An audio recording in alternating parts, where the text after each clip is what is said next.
Sean Strickland has made it clear he wants another shot at UFC middleweight gold, but if he's going to cross paths with Khamzat Chimaev, he'll need to solve a puzzle that no one at 185 has been able to figure out yet: suffocating wrestling pressure. At UFC 319, Chimaev ripped the belt from Dricus du Plessis with nearly 22 minutes of control time, putting the entire division on notice. One man who knows exactly what Strickland would need to prepare is his longtime coach at Extreme Couture, Eric Nicksick. Speaking with MMA Junkie, Nicksick laid out a roadmap for how Strickland could start sharpening the right tools long before the matchup becomes a reality. "Let's say Sean has a fight or two before we get a crack at Khamzat," Nicksick said. "During that timeline, you definitely want to start to implement some things that are going to negate that wrestling or build on to if you do eventually fight Fluffy Hernandez or Khamzat or Rainier de Ridder. A lot of those guys have the same sort of pedigree, if you will, with Khamzat being at the top of that skill set. You want to start adding those attributes to your camp whether you're fighting him or not." The idea, according to Nicksick, isn't to overhaul Strickland's game, but to gradually develop habits and technical responses that will pay off when he's across the cage from someone with relentless takedowns and top control. Fighters like Anthony Hernandez and Rainier de Ridder, who also lean heavily on grappling, could serve as useful tune-ups for Strickland to test those adjustments. Of course, Strickland first has to earn his way back into the title picture. His rematch with du Plessis fell flat compared to their first meeting, leaving him outside immediate contention. He's already voiced interest in a fight on the UFC's big year-end card, which could serve as step one in rebuilding his path toward another championship opportunity. Meanwhile, the middleweight title race is heating up. Nassourdine Imavov vs. Caio Borralho goes down on September 6th, while Rainier de Ridder vs. Anthony Hernandez is set for October 11th. The standout from those bouts could punch their ticket to face Chimaev before Strickland even gets in position. But if Strickland racks up the right wins and applies the lessons Nicksick is already preaching, the UFC may well be headed toward a fascinating stylistic clash between the volume striker and the dominant wrestler.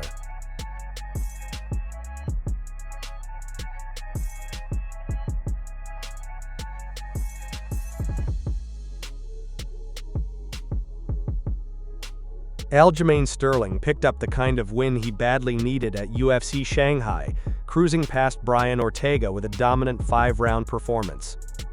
Judges had it a clean sweep, 50-45 across the board, a statement victory that immediately vaulted the former bantamweight champion into the featherweight top 5. But the shine of the win was dampened when Sterling revealed he didn't escape the fight unscathed. On his YouTube channel, Sterling broke the news that an MRI showed a grade 2 tricep tear. "So I got my MRI back. Grade 2 tear in my tricep," Sterling explained. "But they said strain." As he's reading the report, he goes, "Grade 2 strain, so I'm relaxed, I'm chilling. I'm like, oh, it's nothing. It's just a strain. I'll be back, no problem. That's not like a tear or anything." Ryan goes, "A strain is a tear. What are you talking about? But yeah, I've got a partial tear in my tricep tendon." The thing is still a balloon. Despite the setback, Sterling is aiming to return quickly, ideally before the year's end. "I'm a little bit saddened by that because obviously the momentum, riding a wave right now then that happens," Sterling admitted. "I'm thinking maybe I can be back and ready to compete by December, which I still think I can. It just depends on how fast this heals." The timing of his recovery will be crucial given how stacked the 145-pound division currently looks. Movsar Evloev continues to build momentum as an undefeated contender, while Lerone Murphy skyrocketed up the rankings after his brutal spinning elbow knockout of Aaron Pico at UFC 319. Even champion Alexander Volkanovski has taken notice, openly calling for Murphy as his next title defense. If Sterling can rehab fast and book another fight before 2025, it could put him in a prime position for a #1 contender bout. But with the featherweight division heating up rapidly, any extended layoff risks losing the momentum he just regained.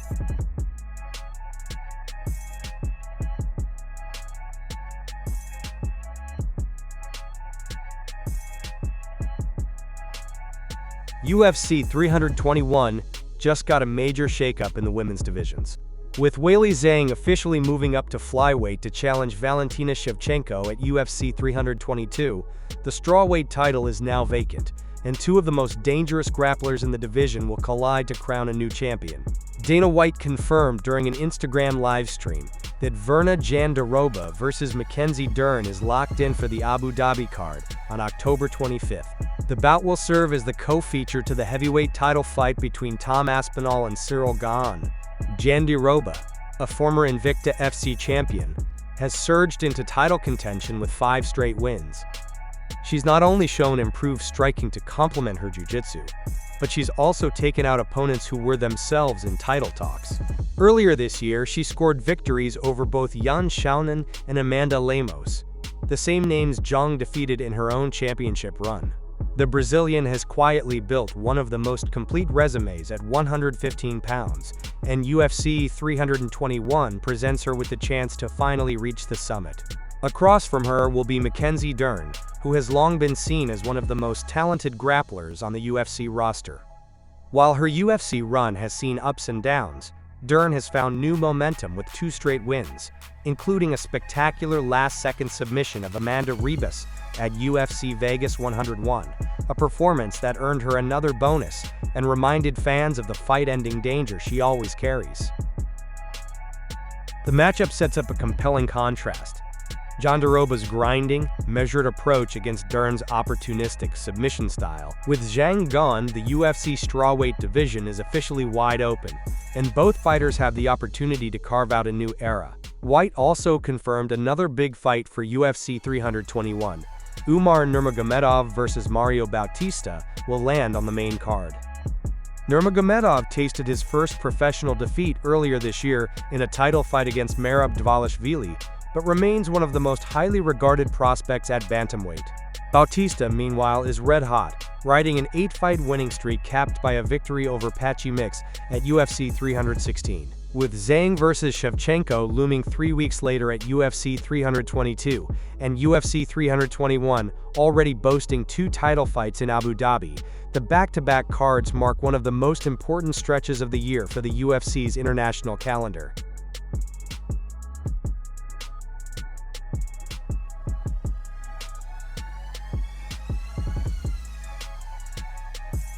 After nearly half a day of teasing, Dana White finally dropped a bombshell on Instagram.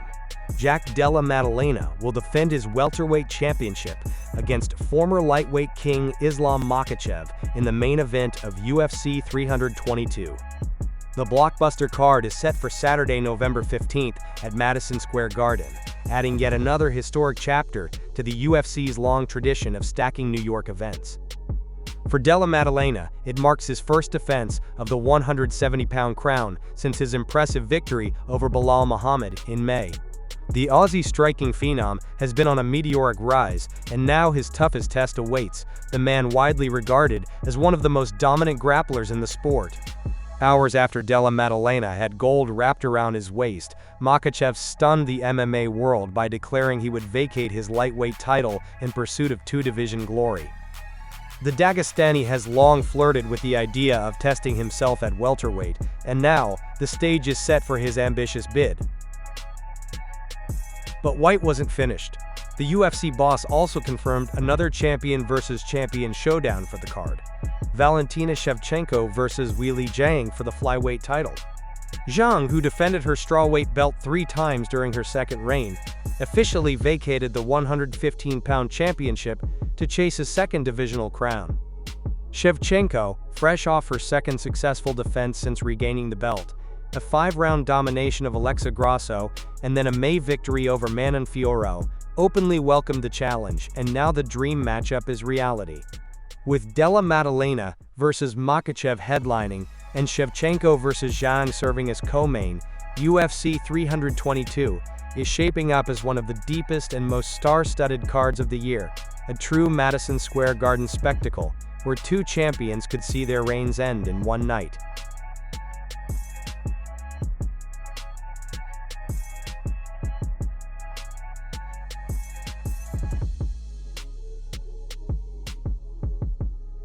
Darren Till and Luke Rockhold are just over a month away from settling their differences in the ring, but the heat is already rising after their fiery press conference in Manchester. The 2 former UFC standouts are set to clash in a 6-round boxing match at AO Arena on August 30th, with both men looking to make a statement in the crossover combat space. During the July 23 presser, Till stirred the pot by directly accusing Rockhold of PED use, bluntly challenging his opponent's integrity. Rockhold quickly fired back, brushing off the claims as a weak attempt at distraction, pointing out that neither man has ever failed a drug test across their lengthy MMA careers. The exchange immediately became the talking point of the event, with Rockhold maintaining composure while Till doubled down, calling for proof of his suspicions. The accusations even drew the attention of Michael Bisping, who addressed the dust-up on his podcast. Bisping, a longtime rival of Rockhold, dismissed the PED allegations entirely, instead praising Rockhold's natural athletic pedigree and accomplishments across multiple sports. He did, however, take a jab at Till's critique of Rockhold's fighting style, reminding fans that Rockhold has shown grit in wars, like his 2020 fight with Paulo Costa. This matchup carries intrigue for different reasons. Rockhold, a former UFC middleweight champion, will make his professional boxing debut after an MMA career that dates back to 2011. His only previous taste of pure striking came in bare knuckle when he lost a bloody scrap to Mike Perry in 2023. Till, on the other hand, has been steadily transitioning into the boxing world, already logging 2 wins under the Misfits boxing banner this year, including a January TKO of Anthony Taylor. The contracted weight of 193 pounds sits in an interesting middle ground. Rockhold has fought as high as light heavyweight in MMA, while Till started at welterweight. Analysts point to Till's recent activity and seasoning in boxing as potential advantages, but Rockhold's size, length, and kickboxing-honed power loom as serious weapons if he can adapt quickly to the squared circle. With tensions high, accusations flying, and 2 proud former UFC names trying to carve out new lanes in their careers, Till versus Rockhold has the makings of a volatile spectacle, one where the bad blood may matter just as much as the boxing itself.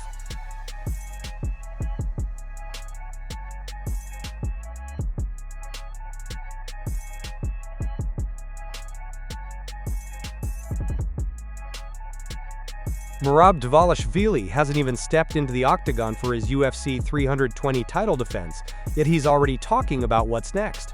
On October 4th at the T-Mobile Arena, Dvalishvili will put his bantamweight title on the line for the 3rd time, facing off against the surging Corey Sandhagen in the co-main event of a stacked card headlined by Magomed Ankalaev versus Alex Pereira II. Sandhagen, long considered one of the most skilled fighters never to fight for UFC gold, finally gets his chance. But Dvalishvili, brimming with confidence, seems convinced of how things will play out. Speaking on the Full Send podcast, the champ all but apologized to Sandhagen, saying his destiny is already set. He then revealed who he's targeting immediately after UFC 320, former bantamweight champion Petr Yan. "If I win, I want to turn around quick and fight in December. I will ask the UFC for a favor to give me another fight in December, or even November," Dvalishvili said. "Petr Yan is the clear contender right now. He deserves it. I don't want to make him wait too long." The call-out is a notable one given Dvalishvili already owns a dominant win over Yan from 2023. But Yan has since bounced back strongly, reeling off 3 straight wins, most recently against Marcus McGee, which has vaulted him back into the title picture. A rematch between the two would carry plenty of intrigue, especially with Yan showing flashes of his old championship form. While other UFC champions chase 2-division status, Dvalishvili has a different vision. The Georgian workhorse has spoken openly about wanting to rack up defenses and test the limits of his longevity, even if he admits his ultimate dream is unrealistic. "My goal is to fight until I'm 50 years old. I hope I can still be champion at that time, but it's impossible. I'm 34 now. 16 more years staying champion, it's impossible," he laughed. In addition to the Yan rematch, Dvalishvili has also floated the idea of running it back someday with Umar Nurmagomedov, who many see as a future threat to the bantamweight crown. For now though, the focus is on Sandhagen, a puzzle Dvalishvili must solve before entertaining talk of quick turnarounds, long-term goals, or old rivals. But if his confidence is any indication, the machine isn't just preparing to win at UFC 320. He's preparing to keep a relentless pace that matches his fighting style, already planning his next move before this one is even finished.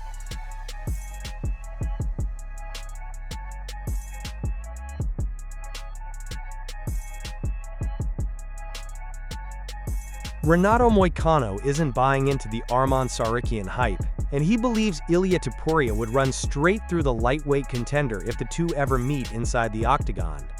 Speaking in an interview, the Brazilian made it clear he doesn't view Tsaryukyan as the lightweight threat many have made him out to be. "I don't think Arman Tsaryukyan is as good as people think. I think Topuria would screw him," Moicano said. "I have nothing against Arman, but Arman isn't a guy I'd be friends with." The comments are notable given the way Moicano and Tsaryukyan's paths crossed earlier this year.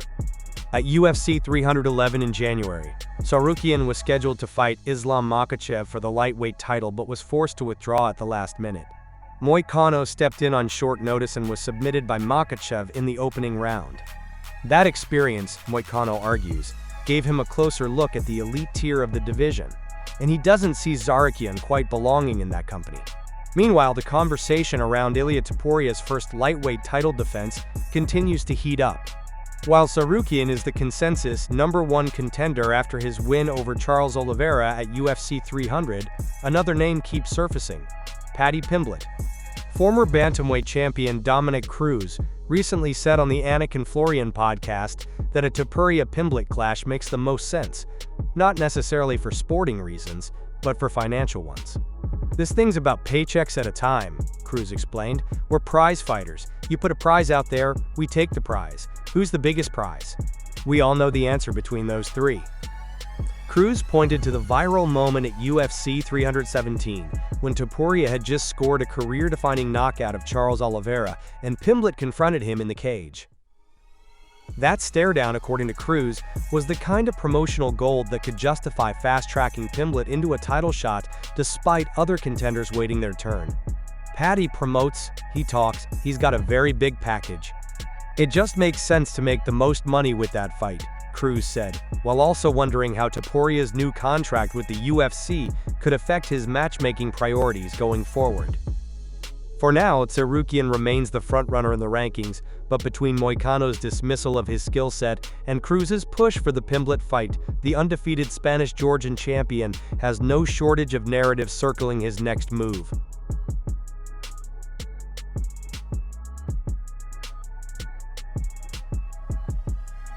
Magomed Ankalaev is already casting an eye toward heavyweight, but before he can make that leap, he knows there's unfinished business to handle at 205 pounds.